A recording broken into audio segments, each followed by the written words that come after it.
Welcome to Game Storm, a podcast where I sit down with a new game designer, artist, or creative every episode as we design a new game from scratch. My goal is to bring the creative process of design to the forefront. Come join us if you're into wacky, small indie games, hearing designers talk about their process, or if you want to follow along with the episode and design your own game to one of our prompts. This week, we have another guest, Foer, here with us. If you want to introduce yourself quick, Sean? Yeah, hey, my name's Sean. I'm a game designer. I'm a professional GM. I make videos on TikTok and Instagram and YouTube about game mastering, and as of recently, I am the host of a local playtesting group in Chicago, helping game designers get their games to the table. So I do a little bit editing, design, writing, and consulting design on the side. And that playtesting group is actually how we met as well. It's exciting to have some groups like that are focusing on sort of that local. I know the first season of this is going to all be local designers in the Chicago and Chicago-ish area. So that's been a big focus for me as well, is like connecting the Chicago designer community. So it's exciting to have some of those things from other designers as well. Yeah, make sure you invite them to the meetup. Yeah, for sure. In GameStorm, we take a design conceit or mechanic and we randomly spin it at the beginning of the episode, and then we will make a full game out of it over the course of about an hour. So I have a random spinner spinning right now as we speak, and we'll see what our mechanic is for this week. Our mechanic is pools of dice as clocks. Okay. There's a couple of different games that do things like this, where a die is sort of like a clock, and it as you use it or some other thing with it, it ticks down. The Breathless system comes to mind. I know some games like Black Hack do things like this, where like when you use arrows, your die like ticks over. Yeah, the usage die. Yeah. This has me thinking about two things. Has me thinking about 10 Candles, where your ultimate demise, the dice leave your pool one by one as you roll ones with them. I think it is. I think it's maybe this is the first time I saw it was the Angry GM's like tension dice mechanic, which is where, you know, you have like a glass dish or a ceramic mug, something the dice make a loud noise in when you drop them. Yeah. And as the players like spend time like in the dungeon or in a dangerous location, you drop the dice in the clinking glass, and like when it hits a certain threshold, or like every hour of real time or in-game time, you roll all the dice in the cup and see what terrible things happen. Oh, that's fascinating. I actually haven't heard of that. I'll have to go look that up because that sounds super cool. I think the first place I saw it was the Angry GM, who okay. I don't agree with on a lot of stuff. Sure, yeah. But that idea was pretty hot. Yeah, okay. It might interesting. Be something I play with in this. Okay. So is a lot of ways that I start this when I'm first talking about this is because it's all been design conceits so far. A lot of times I've been like, is there any mechanic that comes to mind immediately? But I guess this is the reverse. Is there any design conceit or setting that comes to mind immediately with this that kind of roots you into something? And this might actually be a scenario where you might want some more scaffolding around the mechanics before you think that deep, but... Well, we've definitely got some things. We got some things implied. So the tension dice, that's dice being added. Yeah. But 10 Candles, I know, is dice being removed. Mm-hmm. The fact that the dice are a clock means that that something's escalating. Either way, whether you're adding dice or taking dice away, I feel like we're building up to something. There's an escalating sense of tension. Either we're running out of a resource. Yeah. Or like if we want to keep the dice, or something else is building in power. The GM or the threat, the big antagonist is charging their laser or whatever. That's kind of what I was thinking, is like something with resources, time, or tension, or maybe multiple. Maybe it's one of like a pick two or something like that. Because I feel like, well, I guess all of those actually kind of work together. Charging a power is kind of interesting. Yeah, I wrote down charging a laser because I'm like, I feel like that is evocative, and I feel like that could be kind of the charging a could be tacked on to like almost anything that is similar to a laser. Like charging the Doofenshmirtz ultimate death weapon, right? Type thing. So, do you think pools of dice as clocks should be a core mechanic that ties throughout play, sort of like Breathless? Or is this a mechanic that just ties to like an antagonist with like a tense thing? Yeah, my thought was, yes, either this is something either this is like the whole point of the game, like it's the climax of Yeah. the game where we like either roll the big bowl of accumulated dice, or like or it's something that we want to play with throughout. I feel like I think that first idea is super cool. The idea of like the loud bowl that you're adding dice to when things fail, or like the tension ratchets up. That's kind of what I'm more interested in as well. Yeah. Like, well, it could be fun to like to like build up and pour out and go back to zero and build up and pour out. And maybe you don't have to go back to zero, but I'm super interested in like the point over the course of the game, like things that happen are gonna escalate, and they're gonna add dice to like a big pool of dice that we roll at the end. Yeah. That reminds me a little bit of Fiasco too. That's how you get your character's yeah. epilogue in Fiasco. Like and then what we roll at the end is gonna tell us, like, I don't know, how bad did things go? Like or how good. I don't know, maybe they'll go good. Who knows? Yeah. It almost feels like this should be a game where it is like characters that are doing something in the world while like a bad guy is finishing their plot. Yeah, totally. The things you do either take away from the pool or add to the pool, depending on like how well you do them, or maybe they only add, but it dictates how many they add, which almost is more fun. Yes. I never want the pool of dice to get smaller. Yeah, I think that is more fun. I only want it to get bigger. Yes, and how much bigger does it get is the question. Oh, you know what's kind of a cool idea? So just thinking about like games like Blades in the Dark, or even games that use other kind dice where you roll like a big dice pool and you have like fails and succeeds. Oh yeah. Any dice that are failures just go into the pool or something like that. Yeah, that's a lot how 10 Candles works, I believe. I think any dice you lose go to like the like GM. Okay, I need to reread 10 Candles. Worse. It's been too long. This is my reminder that I need to go back and run through it again, because like that feels like it ties really well into the like whenever you do poorly or whatever your thing is that's failing, just feeds in. And I wonder if there might be some mechanism in this game where players have access to like a lot of bonus dice. Sure. Like, if you need this thing to succeed, you can get a bunch of bonus dice, but every bonus die you take runs the risk of like coming up a failure. And then like, it's like, maybe your pool of bonus dice isn't like meaningfully diminished, but all those dice that you rolled failure get swept away and put into like the big evil bowl at the end. Okay, I'm really liking the core ideas here. So I guess one of my questions here is how does this tie into the clock nature? So does the pool of dice relate back to like the timing of something? Maybe once the pool gets big enough, the thing happens? Yeah, it could be. It could be we're going for like as soon as we get past the like a certain threshold. But then it feels like the pool of dice will never be bigger or smaller depending on like depending on like your performance, depending on your resource management. It'll always be like 12 or 13 dice or whatever we pick. Which kind of sucks because that takes away from the element of what we were talking about of like being able to have the pool get really big. Yeah. So maybe it's the inverse. Maybe players should have pools of dice that functions as clocks, and you can use however many dice from it. But when the players run out of resources, then the pool in the middle goes. Or maybe when the first player runs out of resources or something. Yeah.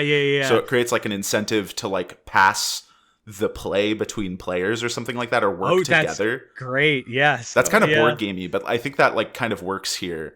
Yeah, I want to try to avoid a situation where like a player is like, I've only got 2 dice left. I'm kind of out of the game until we go. Maybe there's ways to work around that, or maybe abilities that allow you to sort of like redistribute dice and be like, I need some help. Like, give me your flush. Give me some of yours. Like, so maybe it's like a threshold or something. Well, but that gets to the same problem, just not at 0, but instead at less than 0. I guess you could take away dice through outcomes as well. It doesn't have to just be from choosing to roll potentially, but there's obviously like a bit of a tension there. So that's really interesting. So something with players having pools of dice once something happens with them, once they're empty or something like that, it triggers the bad pool.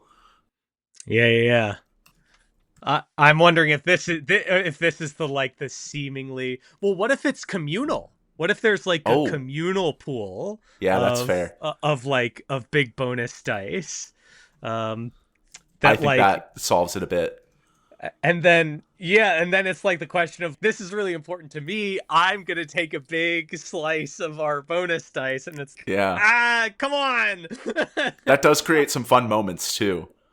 Maybe this is also kind of board gamey. Maybe like players have in addition, the group has a goal, right? We want to stop the villain from charging his death laser, right? But Yeah. I kind of want to give every like character a somewhat orthogonal goal Sure. Yeah. to sort of encourage them to be like, okay, maybe even if the rest of the group loses, you kind of half win if you do X, something like orthogonal. And this could be like, yeah, I wonder if this is something that like we have like playbooks or classes that there's like four of these like goals, or at the beginning, like players also come up with some orthogonal goal that they want to accomplish. Because I want to encourage that, getting a little greedy with the communal pool of dice.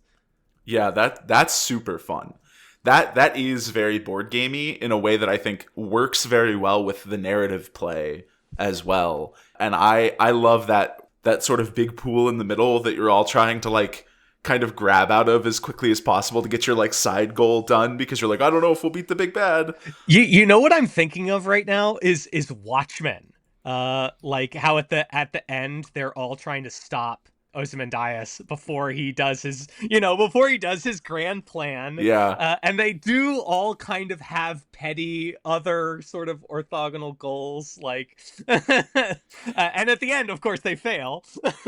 I did it 35 minutes ago. Well, and there's that. I feel like there's a lot of. I was also kind of thinking like campy superhero vibes. It feels like it's coming out of this game, because it feels like that thing where like you have heroes who are kind of together, but not 100%.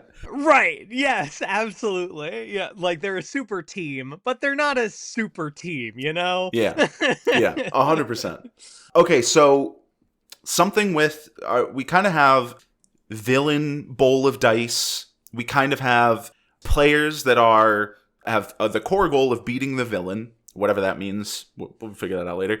And we also have some sort of orthogonal or side goal for each of the players that means they can win, that encourages them to be a bit greedy with the communal dice pool. Yeah. And then if your dice fails or something like that, they go into the bad dice pool. Yeah, it could be there are this is also shamelessly ripping from 10 Candles. It could be that like there are dice that are not necessarily successes, but like only if they roll a 1, right? Do they go away and enter the villain's pool? But you can roll things like other than ones that aren't necessarily successes. Sure, yeah. Yeah, this is the kind of thing that I feel like I'd have to get into the statistics and the dice math. And like maybe even play testing, right? Yeah, to get, like, maybe the feel. even. Yeah, maybe even. Let's not go too crazy. This is where the Monopoly game from last time, we wrote a bunch of stuff down, and then we got to a certain point and we were like, we just have to fucking play this. Like, yeah. This would need to hit the table. Yeah, for yeah. Sure. So yeah, no, I think that's a dial we have access to. I would say is when what on what numbers, because I think even the usage die in like Black Hack and stuff is like 1 or 2. So we can decide whether every die has like a 16 or a 33% chance of of leaving your pool forever on every roll. That creates, I think, a really strong core of a game mechanically, at least for coming up with it in 15 minutes.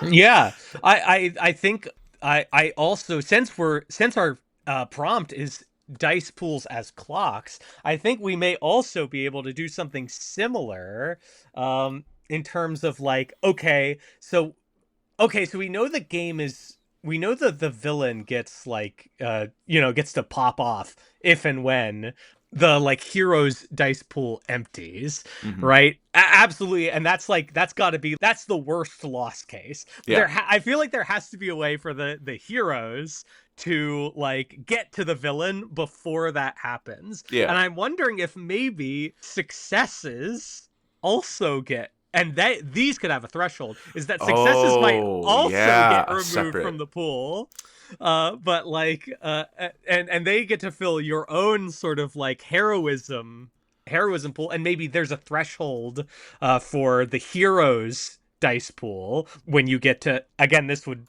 probably want to be rubber hits the road playtesting stuff. How many dice does it feel like, okay, we've done enough, we can now confront the villain and have a showdown? And maybe even that pool of dice could be rolled either to like counteract.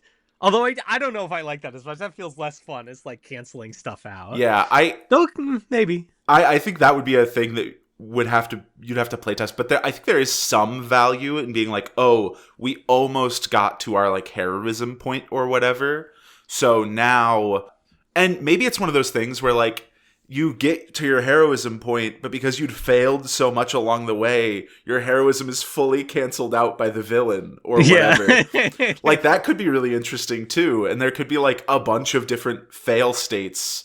And that creates a sort of dynamic win-loss of you need to get to your win before you have so many losses that it cancels out your win. Yeah. So I think no matter what, though, I do want the climactic moment of the game to be pouring out a bunch of dice on the table and finding out how bad it is. Like, I don't know if there's like a, I feel like it's a doomsday device. I feel like there's gonna be like a little bit of doomsday no matter what. yeah. And that's why I kind of think it almost makes sense to have the heroism and whatever we call. What's a good what's the antonym for heroism? Like Villainy, right? villainy? Guess, Yeah, okay. So you have like you roll your heroism and your villainy pools at the same time, and then you like cross cancel them out, and the result is whichever one wins or whatever.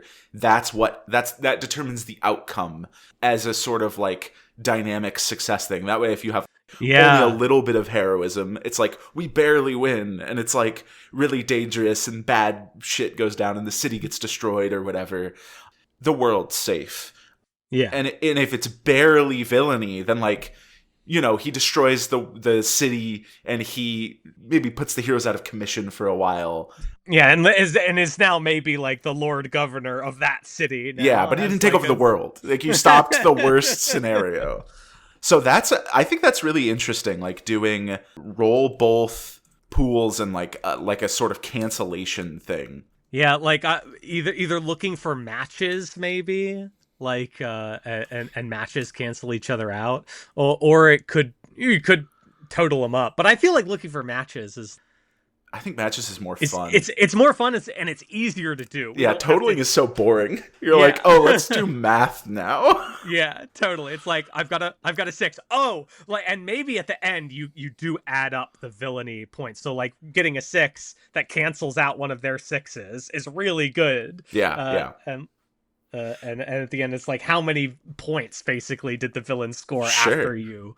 You could have a little framework that's like, oh, because you could have a little chart or whatever in the like one pager that's like, this is the bad villainy chart and the good heroism chart that helps you determine outcomes or whatever. Yeah. Interesting. Yeah. I wrote a little setting section here, but I feel like our setting is pretty determined already. Yeah, this feels pretty 4-color. Like it does. I'm getting from the tone. This is a lot of my influence, but it's like kind of satirical, kind of farcical. Yes. I keep coming back to Watchmen. Like the heroes are like powerful, but they're like also kind of pathetic. Yes. In their own way. That's a great way of framing it, of like the powerful but pathetic. Yeah, and the villain is competent but like a little like over the top, like. I wonder, and I think this is one of those things where like you could kind of run pretty much any sort of heroic fantasy thing against a system like this. But I think it would probably play pretty, especially if you're aiming at like a 1-page sort of thing. Yeah. It'd probably play pretty well into like the sort of comedy, like let's have something that's like fun and quick and like relatively light in terms of its tone. Yeah, I think yeah. that's a pretty like good thing. So it's a little bit comedy forward, but not just straight up a comedy game. Yeah, it's not a farce necessarily, and you could easily reskin this to like the Lich's ritual, right? That would Yeah. work just fine. Yeah, yeah. It does sort of feel like an episode of Phineas and Ferb with like Dr. Doofenshmirtz off in the background. I don't know if you ever saw Phineas and I Ferb. never watched it when I was younger. It was recommended to me, but I Yeah. think I was a little too old for it at my time. Barely caught the tail end of it. And so it just feels like the whole Doofenshmirtz thing with like him charging up the weapon. But in that, it just like never works. In this, it would be like the you play out the does it never work kind of Oh thing. yeah, totally. Is this the time it works? Yeah, yeah. Okay, so honestly, I think we're rocking it here. So really, what are our like phases of play? Yeah. We've got probably first off character creation of some kind. I mean, this can probably follow a pretty like one-page style of doesn't need too much. Yeah, the most important part will be coming up with your like superhero name, I feel like. I guess this is another important question. What is our actual resolution mechanic? Because we know we have Yeah, a pool of yeah. die, but what are we rolling like against or for or Right. whatever? I hadn't really considered the fact that we haven't talked about that yet. Yeah, yeah. So this is my first crack at it, is that like whenever you come against some opposition, I think every character has, has a hero die. This is a die that you can't lose. I feel like it's Sure. a different color. Like pick a die from your collection that's like special to you. And maybe even we can do something with like classes, like whether you're like a brains, a brawn, like a speedster, or like a gadgeteer or something like that. And your hero die does different things. So everyone start, you have one die, right? If you don't want to risk any of the dice in the pool, you can always roll one die. If a 6 is a success, a 1 is a failure. Yeah, pretty classic. Yes, a 6, like any 6, I think means that you win. I'm not sure what to do with 4 and 5s yet. I'm big Blades in the Dark head, so like I love my like success with a complication. What I know for now is a 6 is a great success, but I think the complication on the 6 is that like that die gets removed from the pool and put and given to the heroes. Yeah, it goes to heroism. Yes. That's what I was thinking too. Yeah, and a 1 definitely goes to the villain, and now I'm like, does a 2 also go to the villain? Well, let's just leave it as 6 and 1 for now. Yeah, and totally. then we like that's always something we could change even after the podcast, right? If we decide we want to adjust that. Yes, I know for sure a 6 is a success and it goes away, and a 1 is a failure and it goes away. I think the blades thing works pretty well, and it's used in so many games now. Of just 5 and 4 are like success with some complication. So, I mean, at least for now, and we can keep thinking on if we want some other different way of doing it. But I think that at least lets us like sort of scaffold it out for now. Sure. I'm sort of thinking in the context of like Lasers and Feelings, where they have just like a very simple like ideation thing for coming up with what your adventure is going to be. Yeah. And I really like that for a game like this, where like someone could just sit down and like look through that and be like, it doesn't even really need to be roll tables, but it could just be like, here's ideas for a villain, ideas for what they're doing, and ideas for like, what your world is going to be like. And that kind of thing makes me think that having a resolution mechanic that's relatively simple and focusing on just the mechanics of the heroism and villainy thing, and then having like a really simple character creation, and then something where a GM could just sit down and be like, okay, villain, thing they're doing, world, or at least those things can help them think through that really quickly and just like play a one shot. That seems like the structure that's in my brain. Yeah, I want the GM to have, okay, who's the villain, what's their plan, and what assets do they have? So we get a sense of what the villain can send, against That's the a good heroes. one. What assets do they have? Do they have an army of robots? Do they have like a legion of clones? Do they have a superpower of their own, or is it all like gadgets? Something like that. Something that Yeah, something to give the GM some meat to work with when they're like setting scenes. Sure, yeah. So, and sorry, I kind of went off track there, but the reason I was thinking about that is because I'm thinking about what is the context of a scene that players are going to be rolling in, and what is the context that like a player is going to be grabbing dice with and doing like a roll or whatever. And I'm just thinking, so if a GM sits down and they're like, this is going to be, your standard like mad scientist, and they have a big laser gun pointed at the sun, and they're Yeah. trying to blot out the sun or destroy the sun because Yeah. that's going to help them Blow somehow. up the sun. Yeah. Yeah, because obviously that's how they win. Is this just going to be a scenario where the players start as a group of heroes that's on their way to go stop them? What does that look like? Yeah, What are the I think scenes? I think like transparently, the villain is literally trying to stall the heroes until until they can complete their master plan. So yes, I think we start with like we start with the villain throwing one of their assets at the players. This makes me think of we need another table, which is what makes the villain difficult to access. Are they underground? Are they in Ooh, that's a good one space? too. Is their location a secret? Are they like surrounded? Are they surrounded by guards? What? Something like that. The super remote location. Because I definitely want the whoever's running this. If it needs a GM, well, I guess we'll see if this needs a GM. That's true. Yeah. So I guess whoever's facilitating that, including the players, knows like, okay, here's what we're up against. We know they have, their army of robots. We know that their base is stationed on the moon, and we know like that they themselves have some superpowers. So that's already like at least 3 scenes, maybe 4. Like we have to deal with their army of robots. We have to get to the moon. That'll be fun. And not necessarily in that order, right? Like maybe Yeah, you have to get to the right? moon and then deal with the army of robots, Yes, right? we have to get into the base, right? And then we have to face off with the villain, right? And as they like maybe personally try to stop us from messing up their plan. And then even then, at the last second, it's guaranteed that the villain, like even with their dying breath, gets to throw the lever on the machine. And then we roll the dice and see like, all right, did you delay? Did you stop them fast enough? I really like the phrasing there of with the last breath they pull the lever on their machine, because that is like the vibe that the villainy pool gives me of.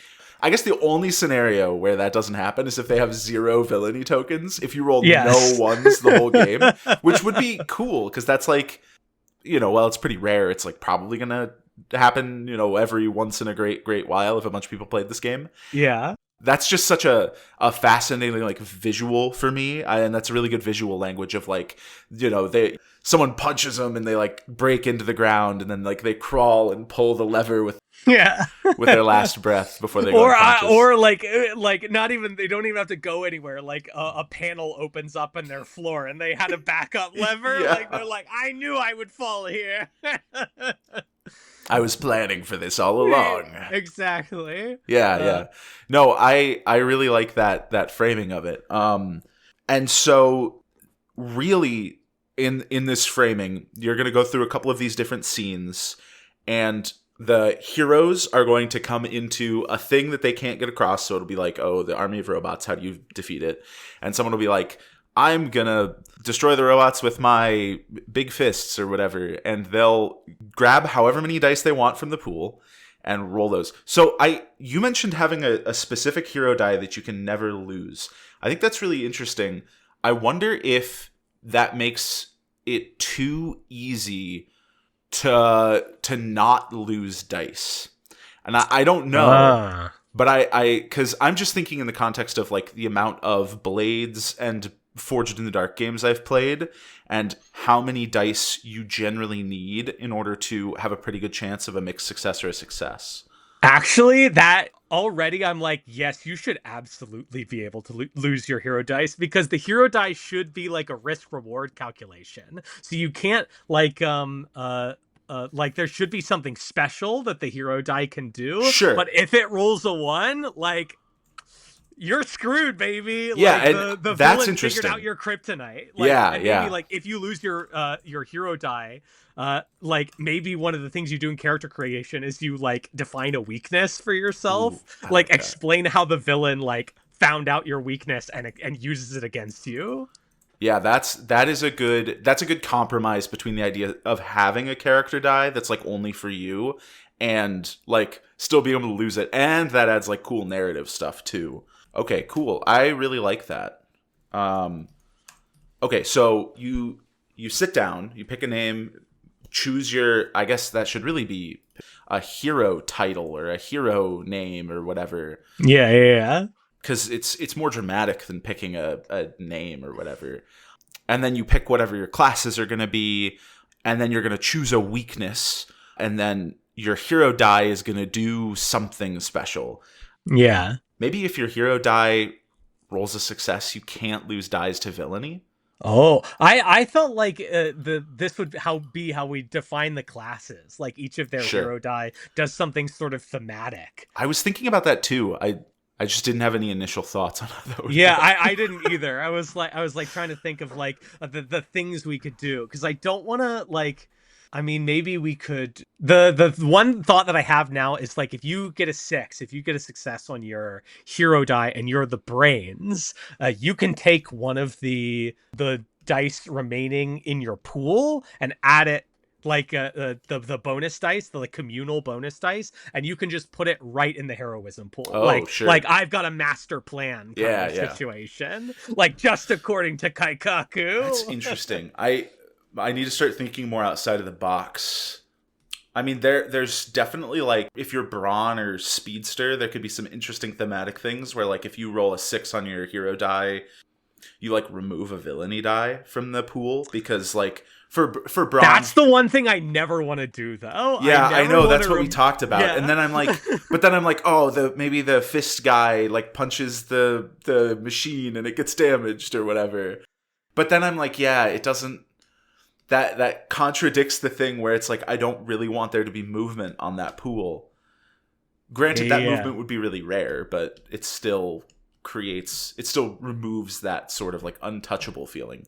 Yeah, I feel like maybe either the speedster or the gadgeteer may be representing how either making a device they can lend to someone or being able to be in two places at once. Like when they roll a success, it's like a +1 forward.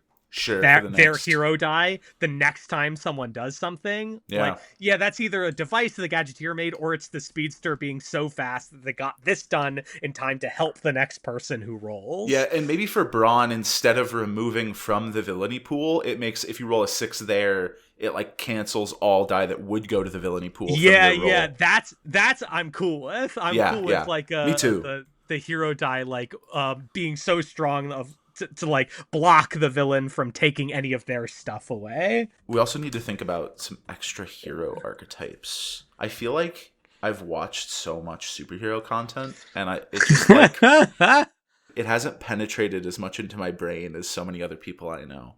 I mean, maybe the martial artist. Oh, yeah. I can't decide if the speedster or the gadgeteer gets to like. I feel like the gadgeteer is like the helper. Is like the support. I agree. More of like a support. Can pass their hero die, which, you know, again imagine passing your hero die to someone else and they lose it. So it's such a good drama moment. That would be really funny. The martial artist is like technical. I'm wondering if the martial artist maybe can. Oh, actually, this kind of works for speedster or martial artist. On a success, this is similar to Brawn. Might be able to like just flip one of the dice to like a face of their choice or something. Sure, yeah. This could be like faster than time, or just like so technical and precise. Oh, right? Are you saying that for the martial artist or the speedster? Because I can see I'm that not for both sure. of them, actually. Yes, exactly. Exactly. I'm not sure which one of them. I think I like that more for the speedster.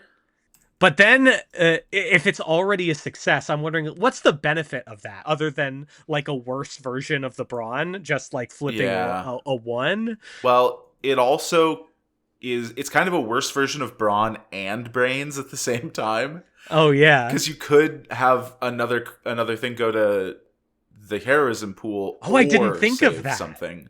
So it's a worse that's version actually, of both, well, that but makes together. it kind of flexible, Yeah, right? yeah. It does a little bit of both. Because brawn is useless if you didn't roll any failures. Yes. Whereas the speedster who might, oh, that does feel like the speedster because it's like they're getting two things done at once. So, quick question though: Are you when you say flip, are you thinking flip by one, or are you thinking can like fully change? I was saying pick up and put down on whatever number you wanted. Okay, so like, can change really. yes. I was thinking that's what you meant at first, and then I was thinking about the wording flip, and I was like, Oh yeah, that... flip would be Yeah, to its direct opposite. I would turn a 1 into a 6. Although that is interesting. I know it is interesting. It is interesting. It's a little less precise. It feels a bit board gamey too. Yes, which isn't bad, right? Like, so I have a question. If you roll a 6 on your heroism die or your hero die, do you lose it to the heroism pool? No, I think that's the case where you don't lose it. I think like the hero die is like your power, right? It never goes to the pool. Like it comes from you. It can never go to like, it can go to the villain's pool, which I think is great. Yeah, for sure. If they discover your weakness. But like, I think it's always a die that you have the option to use. My flip side of that is if you roll a 6, does it do what Brains does, but just for 1, and if Brains rolls it, it does 2, or does it not? I think no. I think no. Yes. I'm on the same page. So you get a success, and then instead of adding a die to the heroism pool, you get its benefit. Yeah, that's exactly where I'm thinking too. Because I think if you did that, it gets a little bit like complicated and weird. So yeah. Martial artist. For some reason, my brain immediately went to like, a dexterity game. Like you get to Kobe. But I'm like, Kobe a dice into the. But I think that's while that's fun and funny. I don't know if it's. I tend to shy away from like actual dexterity mechanics in my RPGs. Yeah. Even though that would be funny. I wonder if it's just reroll. Oh. Yeah, well, we haven't played with rerolls at all. No, yes. We haven't. Yeah, you're absolutely right. Yeah, but is it reroll any number or just reroll? Yes, it's reroll any number. I think. Because that is interesting and could chain into itself if you're lucky. Oh, ooh, which is very martial artist. If you decided to reroll your hero die. Yeah. Which. Dang. And that could cancel out your success if you're risky with it. Yes, I also like that it's like hitting multiple punches. Yeah, exactly. I like that it's more technical than brawn. Yeah. Brawn is just the brainless, like, no, you don't get anything. Yeah, too strong. Whereas martial artist is more like kind of judo, tai chi. Like let's use the randomness in our favor. Let's tip the scales. Yeah. Very pleased with that. I also think I'm going to move pick a hero title below class. Because I like the idea of picking your class and then being like, who am I based on the fact that I'm the brains or whatever. Yeah. Okay, so we've got pick a class. We've got pick a hero title. Define a weakness. This is how you lose your hero die. Yeah. And then we move into roleplay and resolution, where we have rolling die. 6s are a success, and it goes to the heroism pool. 5 to 4 success with complication. Failures are 3s or 2s, and a 1 is a failure, and it goes to the villainy pool. You can roll any number of die from the communal pool. Yeah, I like that there's not an actual limit. Yeah, you can literally reach in and grab as many as if this needs to succeed. You can take as many as you want, but it's like it's a real like press your luck situation. It is, yeah. And success is never really guaranteed. I mean, like once, but I've been playing Forbidden Lands, which is a year 0 edge game, which is also a D6 dice pool mechanic. And I've had players who are rolling like 8 or 9 D6s trying to get a 6 and gotten 0. Like it happens. Have you ever played the game Pool? The Pool? No. It's an older game. I don't know what year it came out. I've only played it once, but I've heard of it. It's a game that is built all around the idea of having a massive D6 pool in the middle and that everyone pulls from. And this is giving big the pool vibes. Although it's much more of like a sort of open-ended role-playing system that's like all around narrative collaboration between GM and player. So that I was just given big vibes in that direction. Great. One of the games I've been working on is called Diabolic Dialect, and the whole game is about casting freeform magic and spells. Cool. And whatever you cast, however many words you use to cast it, you just say a spell out loud, you roll that many dice. So frequently in that game, I've had people be like, oh, 12d6, and then just like have to roll it because they're like, say a 12-word spell or whatever. Oh no. So testicular torsion is very simple, but is it effective? Depends on the GM's kind of the genie there. It depends on like, it's kind of a comedy game. And the idea is that the GM's sort of the genie who like determines if your spell is specific enough. Because if you're like, kill, is that specific enough, or does like what does the magic do if you just say kill, unless you say kill that person or kill them? Yeah, yes, maybe it makes them kill someone. Yeah, or everyone dies, you know? So it's been a lot of fun playtesting that game, but that's another game that I've played recently that has the similar vibe of just take however many die you want. So I've been doing a lot of that recently. It's okay, so any number of die from the communal pool, sort of the push your luck vibe. Mm-hmm. Then we have heroism and villainy pools. So heroism pool determines how well you beat the villain. Yeah, and I think I think at the end you do roll both. Yeah, and the heroism pool has the power to cancel out one matching die for every die it rolls. They rolled a 6 and you rolled a 6, you get to cancel them out. But if you roll any dice that don't cancel out, I think those dice, because I do want to ultimately kind of tilt the game to the question of like, okay, how bad was it though? Yeah, I agree. I maybe once everything's canceled out, that's when you add up the villain's dice, and any hero dice that didn't cancel villain dice, they just get set aside. They're like, the ultimate futility of of your resistance. That is the resistance was futile pile. We were talking about heroism pool having a max of a certain amount of die, because that sort of puts a cap on how long the game goes. Oh yeah, it's true. Do we think that's still necessary, or does it fall back? Yeah, I don't know. The game might now only end when like all of the dice are in one pool or the other. Maybe. Or when your core collective pool is gone or whatever. Yeah, when the communal pool disappears. Roll both pools at the end of the game when the communal pool is gone, and then maybe that tells you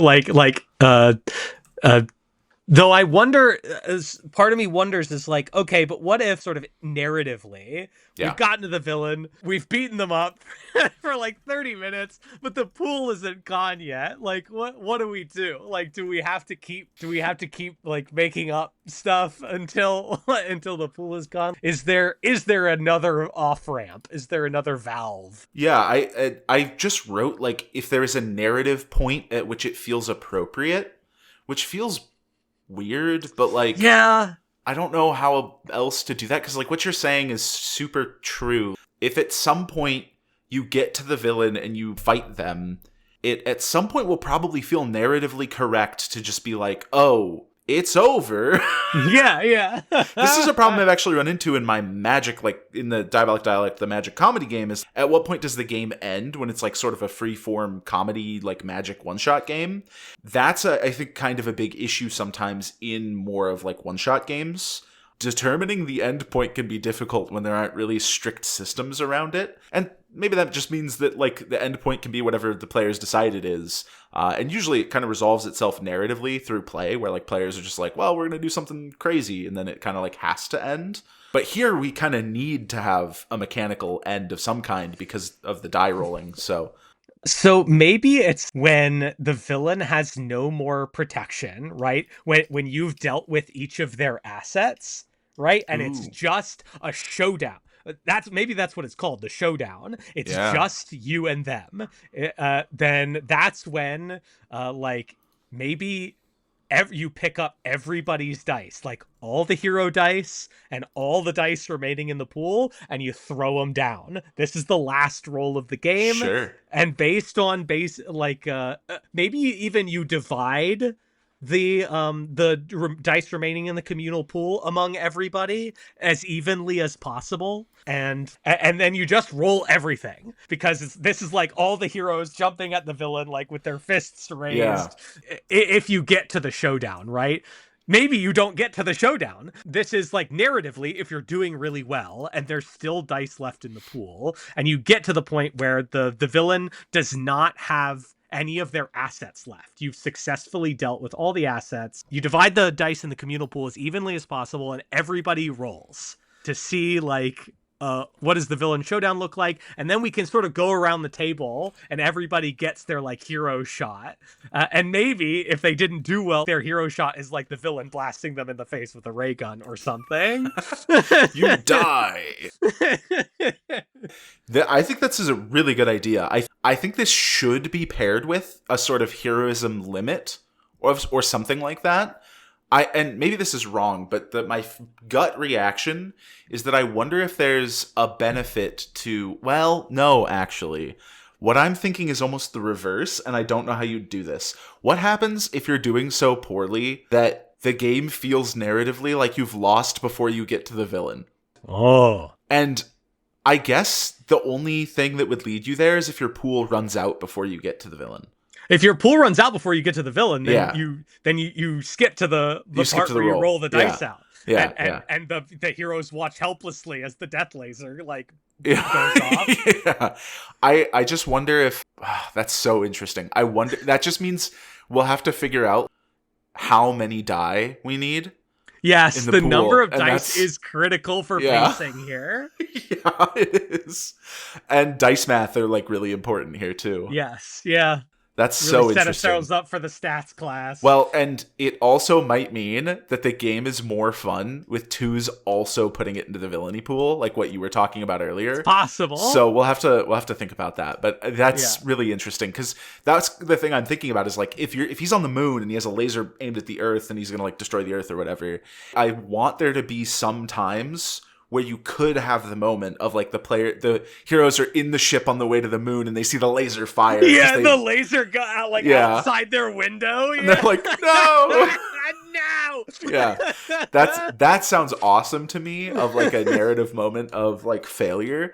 And I think that would be really cool. So, anyway, I would like the idea of the showdown as a way to resolve the fact of like you got to the big bad. Yes, and I feel like it makes the villain's assets more mechanical. They're like you can whoever's running the game, whether there's a GM or not, can actually like physically like strike out the assets as they get dealt with. Yeah, and like and the players know that if they haven't struck out all the villain's assets yet, they can't get to the showdown.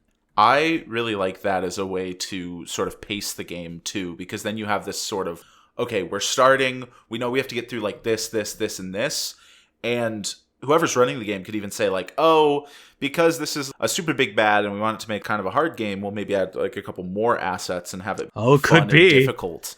That is true. You could maybe do like difficulty 3, 4, 5 assets. Yeah. Dang, that's cool. Not to give us more homework, but I wonder if the correct way to do the dice pool thing is like a number of dice per asset. Ooh. Which feels like it could give you a like scaling system, and then you could just adjust the number of dice per asset to make it more difficult. Wait, what do you mean when you say dice per asset? So if you're like, this big bad, you want to play like the normal difficulty or whatever. You're like, this big bad has like 3 assets. He has, and we could define assets loosely. Like he has one asset, his army of robots, another asset, he's on the moon, so he's hard to get to, and another asset, he has a big moon base that's difficult to get into. Each asset has 10 dice in the pool because that's our like standard number or whatever. I'm just spitballing. Yeah, right. So you have a pool of 30 dice. And then we could like adjust that for difficulty and be like, if you want to play hard, they each have 6 dice. Good luck, have fun. And I don't know if that works, but that's just something that popped into my head. Yeah, I do think in general fewer dice will break for the villain, probably. Yes. Yeah, well, and that's my point, is like I think you could be like hard mode and then say like cut the dice per asset by 3 to like do the hard Yeah, mode or whatever. yeah, and the other option would be that the number of dice is always static, but the amount of assets you have to deal with Yes. is the yeah. Oh yes. So yeah, there are two angles of attack for that. I feel like that's another knob and dial. It's like yeah, it's a little homework, but it's also a knob and dial that we Yes, give yes, ourselves for sure. as For sure. designers. No, it's like fun homework too, right? Like Yeah. For me, the fun homework is like, okay, we get to write like D6 tables of like villain assets. yeah. Or I'm already trying to think of like categories for assets, like minions, powers. I wrote some stuff down here that was based on some of the stuff you were saying, of just like what type of villain are they? What are they trying to accomplish? What assets do they have? What makes them hard to reach? Minions is a really good one. And honestly, what makes them hard to reach should honestly probably just be its own table or set of tables, maybe. Yeah, oh, absolutely. Like, they're inside a volcano. They're 3 miles under the earth. They're at the bottom of the ocean. They're on the moon. Yeah. Like, they're like a distributed network of like AI. Like it's Skynet. Have fun. Exactly. Yes, it's a hive mind. That is kind of my thought on difficulties. I agree with you. I think we have a couple of different knobs, and I do really like the adjustment of assets. I really love the idea of Showdown always being the last asset. Yeah, it's like it's you and the villain like mano a mano. If you've managed to get to that point, like good job. Now we roll all the dice, and yeah, there's like and then that's the last roll of the game. Any ones go to the villain, any sixes. Maybe that's the only time a success on the hero die can go to the heroism pool. It can't. Maybe the showdown is special in that way. Could be. Again, I was thinking about that too, but the only kind of issue I have with that is just the inconsistency, potentially confusing people. Yeah, it's the kind of thing that like maybe I would put in like a game that wasn't a one shot, but for a game that's a one shot, it's much easier to have a hard and fast rule. Yeah. Add an irrelevant die to the heroism and villainy pools, then roll the heroism and villainy pools. Yeah. I guess just remove matching rolls. Yeah. Remove any villainy dice that match a hero dice 1 for 1. Because like a 6 doesn't cancel out all the 6s. It cancels out 1 6. That's a good way of saying that. And then I feel like from there, any remaining villainy dice get totaled up. And that's how many like doom points or whatever the villain gets, and then you look at your table of your villain got 35 doom points. It's the worst possible outcome. It's as bad as it gets. You did your best and it wasn't enough. So it's like total the 2 dice pools and narrate what happens based on the total of the 2 sets of points. I guess because in this scenario, I think not. You just total the villainy points. Interesting. I think there is a moment where you look at all the heroism dice that don't manage to cancel out a villainy dice, and they go into they're like, oh, resist. That's the amount of heroism lost to entropy. That's the amount of resistance that was in fact futile. I love the world here in which someone plays this game and they get a huge heroism pool and they roll all 4s and 5s, and they have a small villainy pool and they roll like all 6s and 1s, and they just get wrecked. Like they just get absolutely destroyed. Honestly, that would rule. Yeah, it's such an interesting outcome that can happen in this. It is possible to commit no mistakes and still lose. It is. Yeah, I think that's really fascinating. I would be really curious to play this version with someone and see that experience play out at the table and see how positive and or negative it is. Because I can see some people really hating that. Yeah, maybe. I'm just such a sucker for like the loser ending for my heroes. Maybe it's because I'm like a GM and I have a soft spot for villains, or maybe I'm just fucked up and I love my downers. But like, no, I totally respect it, but it's also, I mean, I probably have the same issues that you have there, where like I've GM'd a lot, so I am also very much, I love the narrative of the person who is on the losing side. I love when people lean into losing. It's so interesting narratively. And I really want that. I'm still on that Watchmen sort of touchstone of being like, I did it 35 minutes ago, you morons. Yeah, yeah. Like, of just the villain being able to realize, like, oh, you came here to stop me? I thought you came here to punish me for Sure. what I already did. Yeah, yeah. Like, I pressed the detonator before you got here. It's like there's a signal traveling to Earth right now. Like, Yeah. you can't stop it. It's in the radio waves. Yeah. I do want to return to all the heroes' like ignoble goals. They're kind of Sure. unheroic. Oh, that's right. We haven't come back. They're kind of greedy, extraneous desire, and maybe this also comes from the class, or maybe this is like I kind of want to give. I want to give players something to work with. Mm-hmm. Maybe give them a prompt, like a class-based prompt, maybe. I don't want to give them like something direct, but I don't want them to also be able to like cheat it and pick something really easy. Yeah. I just wrote a little ignoble goals thing, and we can write some ideas. And if we that's such an interesting one. I see some real benefits to making it class-based, because you can tie it to like some of the tropes around those types of characters. Yeah. Or maybe it's just a D6 table, or that's slightly larger. The alternative, right? The obvious one for me is there's somebody is the playboy and needs to get laid on this. Yeah. Like, needs to carve out 10 or 15 minutes in the middle of the Doomsday mission. Sure. That's going to be really hard when you're flying to the moon. Is it? Well, that's fair, I guess. Close quarters. I'm just not thinking big enough, I guess.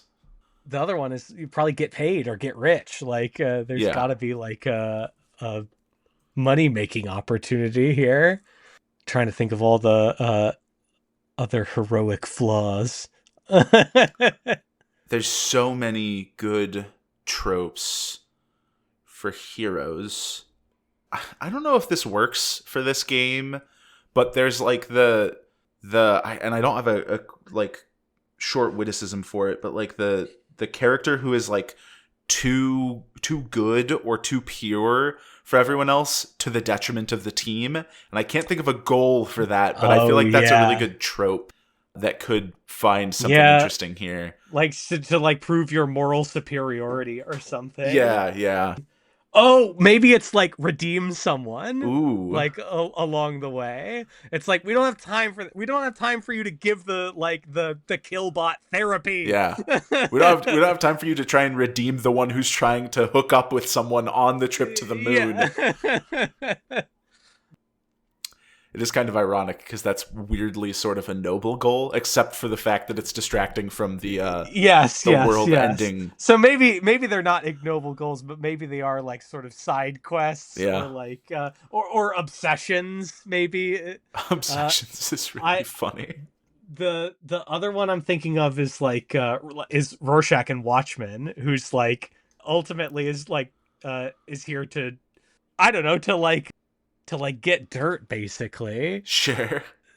There could also be like maybe like a Batman, or like someone wants to get revenge on something other than the villain. It's like get revenge on one of the other heroes. But that's that's a little difficult hostile tension. Yeah. Yeah. Yes. Might be too much of a tension, potentially. It could be something as simple as like show off. Is like like do a flashy stunt, or let's get some of the easy ones in there. We can always cut them out later if we come up with better ones. Yeah, it's true. Show off might even just be better as like impress someone. Oh yeah. Because that could be another hero. Yeah, or it could be like you're trying to impress the bad guy. Are you not entertained?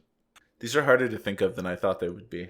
Yeah. Oh, like part of me is like, does this not go? Like, is this does this get left on? Is this a darling I have to kill? I actually have a question that relates to that. How do you think this ties into the resolution of the story? What happens when someone completes their ignoble goal but still loses? Yeah. If like the world is destroyed, but I think it's like, yeah, the world is destroyed, but you got laid. That's kind of what the I world was is destroyed, thinking. but you got rich. Like, Yeah. the world is destroyed, but at least that killbot you reprogrammed and they're nice now. I think some of these will probably end up working more than others. Yeah, I think it is. It does have to be like, it does have to be something that works. If you say the world got destroyed, but at least you, Yeah. Impressed someone. yeah, That does. I mean, that kind of works, yeah. yeah, Got rich is a little bit dubious there because you're like, the world got destroyed, but at least you have this money that there's no one to take. yeah. I mean, it depends how the world got destroyed. That's true. Yeah. I like impress someone even more now if it's, especially if it's like, but at least like your dad is proud of you. Instead of redeem someone, it's redeem yourself in the eyes of your family. Oh yeah, yeah, like restore your honor or something. Oh, that's a good one. Yes, the world was think destroyed, of but it. at least you restored your honor. All I can think of is that meme video of Prince Zuko saying "honor" 1 billion times. I don't know if you've ever seen that. I am sure that I have. But also, like, I like the world got destroyed, but at least you got rich. As like, get high, get high. Oh, dude, you got the scumbag superhero who's just in the corner, like smoking on the flight to the moon. I almost want like get higher than anyone's ever been, like, like get the highest. Someone's gonna take that, and then on the flight to the moon, they're gonna be like, "I win." Yeah. Okay, well, I think this is at least a good start on this. Yeah, we'll see how they play, maybe. It sort of feels like, from what we're both talking about, that these don't really tie mechanically. They're more of narrative things that leave you there's with something to like, and their tone, and they sort of help set the tone. Yeah. That these heroes are like scumbags. Yeah. That might be a harsh word, but yeah. Yeah. Okay. But for me, I'm always more excited to play a scumbag than I am to play like a hero. Like, Who wants to play a goody two shoes? Exactly. If you want to play goody two shoes, take redeem someone. Fine. That's true. Yeah, it's or there. Impress someone or restore your honor. I like it. The first three are kind of like, they're fiasco goals. Sure. Yeah. And then the second three like could be interpreted as a little more Justice League-y. Sure. Yeah. Okay, so I think that kind of completes-ish character creation, our roleplay and resolution phase. A little light, but it at least gets the idea across. Yeah. And then our heroism and villainy phase. So really all we have left is like running the game for whoever is. Okay, big question here. Do we need a GM? Do we want a GM? I think this game does want a GM. I think kind of lean that way too. I think this one does. I think we want someone who is cackling maniacally, who like gets to play the villain, who like gets to show up on Megatrons, Jumbotrons, Megatrons, show up on Jumbotrons and taunt the heroes and send armies of robots after them. And the biggest thing I think about wanting a GM here is I think you want someone who knows the villain stuff and gets to like run the players through it so that the players are building the narrative without that sort of dual mind thing of playing both sides, because then it creates that sort of fun antagonism of like the GM being able to go like, ha ha ha ha, I will exactly as like we want the villain to be like an evil casino dealer with the croupier like scraping the ones over to their bowl and be like, yes, roll 7 dice for your little action. I hope you're happy now that 3 of them go into my villainy pool. Yeah. No, exactly. And I don't think you'll get that if you go GM-less. I think this game could function GM-less totally fine, but I don't think you'll quite get that, which I think was a perfect example of exactly what we're looking for. So the GM will just straight up be the villain and the villain's minions. They'll have a number of assets that the GM chooses. I think the assets fall in 3 categories, and the villain needs at least one of each. The villain needs a minion, the villain needs a power, and the villain needs a lair. Yeah. And then if you want to add difficulty, you can give them an extra minion and an extra power. I don't think it makes sense to give them an extra lair. Unless it's like, oh, that first layer was a hologram, you idiots. Yeah, that's a good way of framing it. The minion, power, and layer. And I guess, do we want to frame like goal as an asset, or should that just be something that's framed alongside power? Yeah, I think like their evil plan, like the evil plan probably gets its own. I've been envisioning these all as like Honey Heist style D6 tables for a 1 or 2 page RPG that feels appropriate. I think they get a table for what's their evil plan, like blow up the moon, like boil the ocean, etc., etc. Maybe it is even just power and plan. Oh, I was thinking, maybe. I don't even necessarily mean that those I feel to like be tied directly, but right, but the asset mechanically represents something the players have to defeat, and the plan is sort of overarching on all of that. That's fair. That's a great point. We should just call the whole thing a plan. Yeah, villains must have a plan. Right. These consist of at least one minion, power, and layer. That's a great idea. That's correct. I'm glad we kept talking about this. Oh, and this could, and rather than telling the players telling the GM what the plan is, if you roll on these 3 tables, like Army of Robots, Death Laser, and Moonbase, tells you what the villain's plan might be, and then like if you roll any 3 weird combinations, like you can probably come up with something. No, yeah, I think that's really exciting in the context of like helping someone really quickly come up with a story. It also fits really well into what we were saying of like, oh, you could have 3 different types of minions, 1 power and 2 layers, and then they go to the first layer and you're not there, and they defeat your first minion or whatever, and then they defeat another minion on the way to the second one, and then I think that creates a super cool framework. So then this becomes really just a set of tables that is power and then minion and then layer. Yeah, and I'm already cooking. We got Death Laser. We've got Time Machine.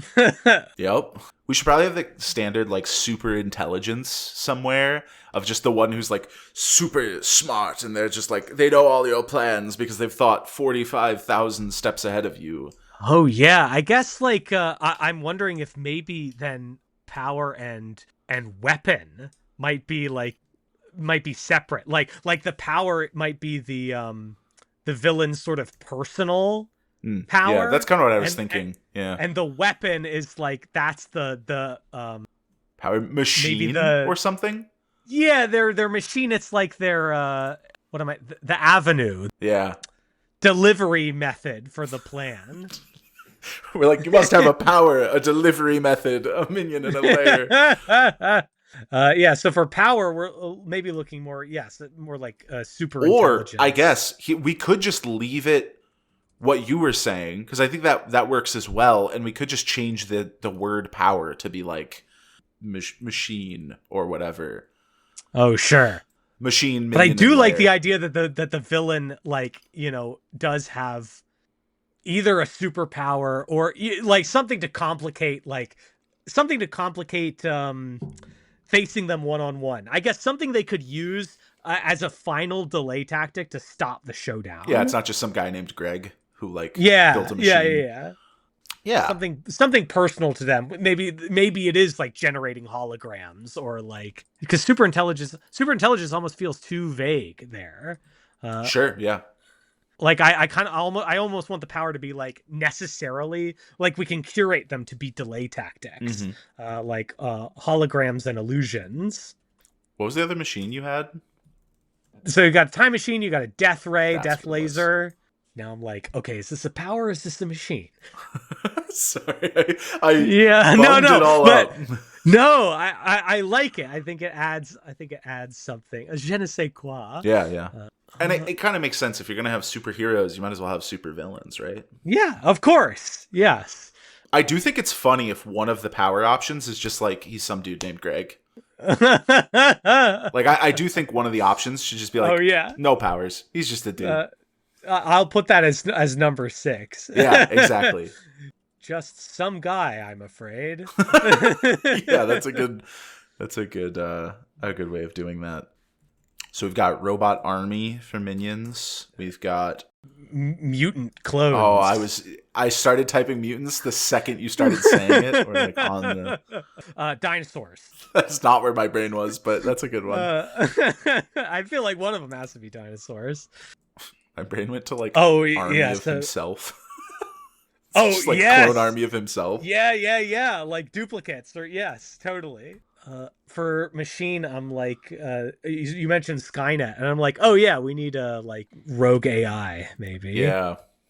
Oh yeah, we got to give one of the powers. I think is like they have a Metal Gear.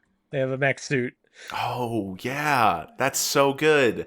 And in order to get to them, you have to like beat the mech. Yeah, that is but that is a power and not a machine. I feel yes, like. I agree. Although for a machine, like some kind of like a portal to another dimension. Oh yeah, that's really good. I just put like the ones we were talking about earlier for layer, like volcano, moon base, underground. Oh yeah, totally. The standards. Oh, underwater is a good one. Yes, the undersea base for sure. This is a little high concept, but like the layer is completely digital. Oh like yeah, it's in cyberspace. He's like Mega Man. Yeah. In the Battle Network games, my favorite games from the Mega Man franchise. That's a deep cut. Yeah, I never played those. Was that the turn-based one? Yeah, the DS. They're like pseudo turn-based. They're really weird. They're super good though. I liked them a lot. I definitely remember seeing something like that in like one of the video game magazines or something back in the day, one of the early ones, and I was like, huh, interesting. They have like a pseudo real-time thing where you can only use, it's sort of real time, but you can only like re-slot stuff periodically. It's a little more akin to like Transistor. I was just gonna say, sounds like Transistor. Like, yeah, okay. It's not quite the same as Transistor because you don't have as much control over when you get to like re-slot stuff. But yeah, it's kind of in that vibe. For one, we gotta have hired goons. Yeah, that's true. We were going real like wacky there. Yeah, we forgot about the humble henchman. That's true. We're like all high concept and like crazy. Yeah, we're like, you gotta do dinosaurs. Yeah. And then the fifth one we think of is like, oh, what if we gave the supervillain some henchmen? I'm like, wait, our layers are all kind of wacky. What's a like down to earth layer? Oh yeah. A skyscraper, like corporate headquarters. I was gonna put skyscraper, and then I was like, is that too much like Doofenshmirtz from Phineas and Ferb? We gotta lean into our inspirations, not shy away from them. Yeah. Power. Oh, we gotta go with an evil version of one of the heroes. Oh, that's such a good idea. I also think what's a really good evil power? Mind control is like a classic evil one, and then you could make him a sorcerer, like having it straight up be like, oh, magic, it's like evil ancient sorcery. I do like ancient sorcerer just as like a phrase. Oh yeah. One of my thoughts went to like he has the ability to see people, like scry people or something like that, because that feels like, you know, the classic like Saruman standing over the orb feels very totally kind of evil. So ancient sorcerer I think fits that vibe. Yeah. We make a portal to the other dimension, a rogue AI that takes over the stock market. Death Ray is a classic. The time machine, I feel like there's a lot of nasty stuff you could do with that. Can't wait to roll time machine dinosaurs. Oh, that's so funny. Yeah. Time machine, dinosaurs, volcano is a really funny combo. And then just some guy. Is it like a big bomb? Like a really big bomb? Yeah, I do think that's a really good like standard one. Yeah. Again, it's the fifth one that I wrote. But yeah, I think some days you just can't get rid of a bomb, and we got to remember that. And then What are other, like, there's like the gas that makes you see your worst nightmares in Batman. oh yeah. There's like, what are some other really good evil plans? Oh, there's pits with crocodiles, but I guess that's not really like the machine that's going to end the world, is it? That just popped into my head. Yeah. Yeah, we got bombs, we got lasers, we got portals, we got computer viruses. I'm trying to think of all the other ways that like people end the world. My brain just went to aliens, and I don't really know why, but maybe that's Yes. a better one for minions than it is for machine. Well, I guess it could be like a big meteor, like. Oh yeah. Although that's a bit. Oops, it's gonna hit me too, unless they have one of the specific bases that might save them. Yes, exactly. Maybe. Oh, what about like a Godzilla? Like a kaiju? Like a Okay, yeah, like sort of a genetically modified monster. Yeah, I'm like Genetically modified kaiju. Yeah. Yes, a. So if you say genetically modified monster, I'm sure people will not go all the way to kaiju. Maybe a kaiju incubator. That's such a phrase. Yeah, because I think it's like the machine is like it's like the last thing it's the machine, whether it works or not, like what happens is always the last thing. So I feel like it's got to be like we have a Godzilla egg. Yeah. and if the machine goes off, then Godzilla's gonna hatch. Okay. Well, I think with that, I think I could try to run this from what we have here. I think you could, yeah, you would need to like arbitrarily or like at a guess kind of pick the number of dice to start with. Let's put a set amount in here somewhere. Do we want to go with die per assets, or do we want to go with a set amount total? Let's start with a set amount total, and then once we get a sense of like, okay, this many dice is easy, this many dice is hard, then we could be like, all right, then I feel like we could break down how many dice an asset could be worth, hypothetically. Okay, I just put in notes, a little notes thing at the bottom that we might want to try at some point, number of dice per asset. But let's just do, what do you think about 30 dice total? Do you think that's too few, too many? That feels high. Okay. I was gonna aim in the 20 zone. Oh, and 20 is nice.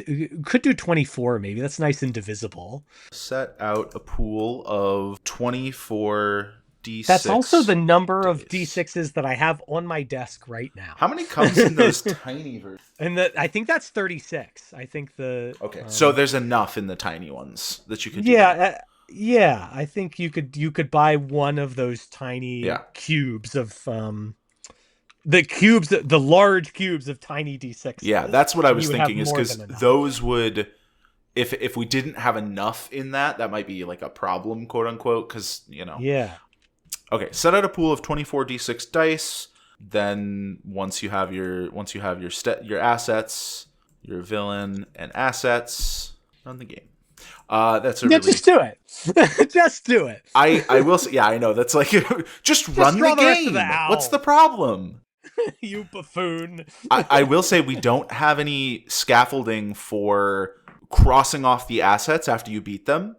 That's true. The big thing I was thinking about is we have villains have a plan. This must consist of at least one asset from these categories: power, machine, minion, and layer. So maybe after this, we say, as the players encounter these assets, cross them off, or maybe, I guess that would be beat them. Beat these assets. Oh, yeah. Cross them off. And once they've beaten all of them, then roll the showdown. And maybe we just copy the showdown into this section. Yeah. And then our heroism and villainy pools is really just, these are what the pools are. I'd say what's the biggest thing that's missing for me is what success with a complication means in this game. Since we don't really have hit points, the the heroes aren't able to like get injured or die until after the showdown. Yeah. I'm like, what kind of complications are there? Like, really, the major complication is time. Is like, you lose time. Is like delay or like an additional problem snowballs out of this. I But I do want to have an option for a complication that doesn't necessarily extend the scene. Yeah, I sort of have I'm sort of two minds here where like I wonder if all failures should just go to the villainy pool, and like it's kind of difficult, right? Because part of this is because I don't know how long play would take in this context. Yeah. Because if play is relatively long here, it might be good actually to have all failure just go to the villainy pool and all Maybe. success just go to heroism. And then there isn't really a success with a complication. But that feels a little bit weird. I don't think all success should go to heroism, because I think I want to keep those like just sixes. Like I want it Yeah, it feels better. losing. Yes. So maybe it could be that a 1 or a 2 is a failure. A 3 through 5 is a success, but you don't get anything added to the heroism pool. And then a 6 is a success and it goes to the heroism pool. So it's helping you win, but it's coming out of the communal pool, which is like, good, ultimately good, but it drives the game to the conclusion. And then we have a 50-50 shot on any die of it leaving the pool whenever you roll, which I think that's good. I agree, yeah, because I think if it's just 1s and 6s, that makes it pretty rare. I also think so. It does still leave us with the problem of like, what does a 5 through 3 actually do? So if all you get is 5s through 3s, what happens in the scene? Do you still move past the asset, right? I think, well, I don't think, I feel like an asset might take more than, I wonder if assets too might have clocks. Yeah. Oh, I just thought of something that's really interesting. What if each asset has a number of dice, and as you beat the asset, you win dice into your pool? That's really complicated, and I don't know if we have time to like go through that idea, but that's more than a 2-page RPG. Yeah. But that could like pull dice back into your pool and feed your like resources. And then you could like, so you beat the army of robots and then you get 5 more dice or whatever. And each step that you win back is another die back in your pool and another die off their clock. And that fits into the like pool of clocks. Oh, yeah, that could be, yes. If it is dice per asset, that would be a cool way to give assets hit points. And then you start with like 10 die, and then each asset has an additional like 10 or whatever. Yeah. Because then if you run out of dice before you beat a certain asset, it's way more dramatic because you only had 10 to start with or whatever. You're winning your dice back. It's almost like morale kind of in that sense. You're like, you defeat this asset and you feel like you're like, oh yeah, we defeated the asset. Yes, it could be interesting to have dice flowing into the communal pool as you play. Yeah. And that would be a clean way to give the assets hit points. Yeah. Which I think they do need. Because like, I don't want to be super arbitrary in the GM being like, yeah, you succeeded, but you didn't beat the robots yet. Yeah. Like, So there's still some robots. I wonder, is that something you'd be willing to try on this? It's real wacky, but I'm definitely open to it, and we've already talked about doing dice per asset anyway. Yeah. So maybe it's like and then you could hypothetically you could be like, I'm going to give 8 dice to the robot army. Yeah. And then they get 4 of them. And then it's like the robot army is going to retreat. They'll be back later. Sure, yeah. Or something like that, and be like, all right, you got most of them, but I think like they're going to retreat and regroup, and we're on to the next. Does it make sense if each asset has 4 dice base that you need to succeed against them? That seems right. Because if it's 8, that's you have to succeed so many. Well, here's the alternative. If, let's say you roll 5 dice to try and succeed, if every success knocks a die off for you, That Oh, potentially makes the math really different and really interesting. And it kind of moves us away from yes. like the sort of just straight up Blades vibe. Yeah, I don't know if it's every success. I feel like it's if you got I don't know. I feel like maybe it's The only reason I oh like every success is because it really ratchets up the push your luck. Because then you're like, oh, if I roll half our die pool, I might knock the entire die pool off of this asset. But if I roll 3 1s and a 2, I might lose half of this die pool I'm rolling. oh that is So it's like a interesting. huge like push your luck thing. Oh, interesting. I realize that's like a huge left turn on the die roll mechanic, but I'm not against it. Like I don't dislike it. I yeah, think it's cool. And I'm like, and each this it also gives us maybe a little more to play with the classes. yeah. Uh being able to like change oh man, being able to change results and stuff Because then you could change gets like pretty how freaky. many die you pull off. You could adjust. Like Braun could switch from reducing die that go to villainy pool to like knocking off extra die when his die rolls a Yeah, 6. that's true. So he could Yes. like Yeah. instantly knock off double dice or something like that, which Yeah, feels very totally. thematic. Yeah, yeah. Um, Like to hit really hard. so like each asset has a pool of 8 dice, and whenever it's rolled against, just to get my thought process out, a number of dice equal to the amount of successes rolled. Hmm. This makes me feel like maybe 3 isn't a success, but it doesn't go to I the sort of agree. So maybe yes. 3 is a failure. Yeah. So 3 is a failure, but I don't know if it goes to the villainy pool. No, I agree, because then we have too many Yeah. things that are Cool. Yes, I like that you have a 50% chance on any given die to yes. succeed. And it also gives you still a 50% chance that a die is going to leave the communal pool, Yes. which Yes, makes the pusher luck of this that's a nice intense. tension. Yeah. That's a great little Venn diagram. Is like yes, every die is a 50% chance of success and a 50% chance that you lose a die from the communal pool. Okay, so So you start how many dice do you start with in the pool in this we conception? said 24. I think it has to go closer to like 10 to 15. Yeah, it's got to go lower. Like especially if you're going to get more. My gut is like 12, because that still means you could roll like half as 6 or 10. Sure. So maybe then each asset has a pool of 6 dice. So if you're going up against 3 assets, for Sure. example, you can get 18 up to 30, Yes. but then you do need at least 30 Yes. 34 dice for this game. Yeah. Which, And 4 of them have to be unique so the heroes know that's the hero die. and and they could always not be unique, and you could just say like, "Oh, I lost my whatever. This is my hero die," and you could just like roll it separately or whatever, Oh yeah, you could roll it separately. That's which is true. kind of boring, but like whatever if you Yes. don't have an extra die. Okay, so in this context, you can roll any number of die from the communal pool, and then each asset has a pool of 6 dice, and you have a starting pool of 12, and whenever it's rolled against a number of dice equal to the amount of successes rolled goes into the communal pool.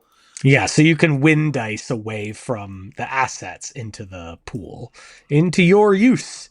That's nice because it also encourages it encourages heroes to go after the assets Yeah. because the succeeding against them keeps your resource treadmill rolling. Yeah. And then it also makes being greedy with your ignoble goal even worse. Yes, it does. Because you are not winning any dice on So that. I have an interesting question then.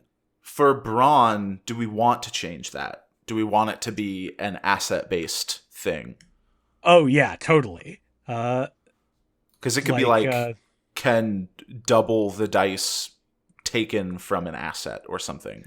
Yeah. Which I think is interesting. Yes.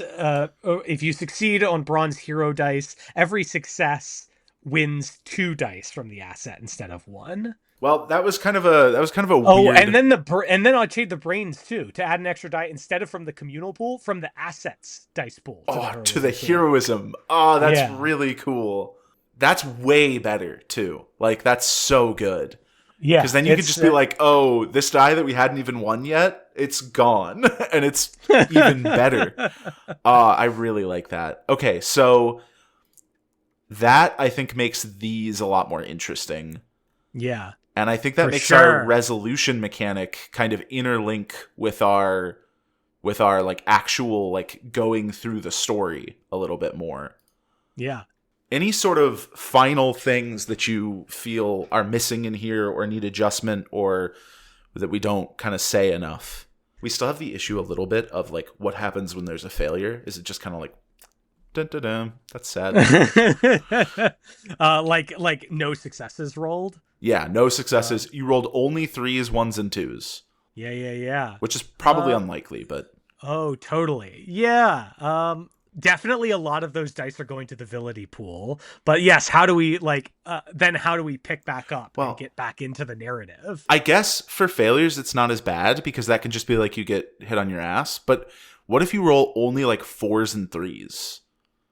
Because there's nothing going to the villainy pool, so there's no like big dramatic thing that you could narrate there. Well, you're taking asset dice off the. That's true. You're making That's progress. true. You're making progress. Okay. I don't. You're right. I think that does fix it because that gives something that then the narrative is tying to mechanically that you can like easily narrate against. You're right. Yeah, I definitely think there's something like, okay, if you've only got 3s, 1s, and 2s, it's bad enough. I'm wondering if there's like a no and. Like, it's bad enough you're losing dice to the villainy pool, but like, does something else bad happen if you really whiff? Well, also in like the weird odd case of like, oops, I only rolled 3s. Like that's a bit of a weird scenario, but I'm sure it will happen at some point. That feels a little awkward of like, oh, you try and you just fail. Yeah.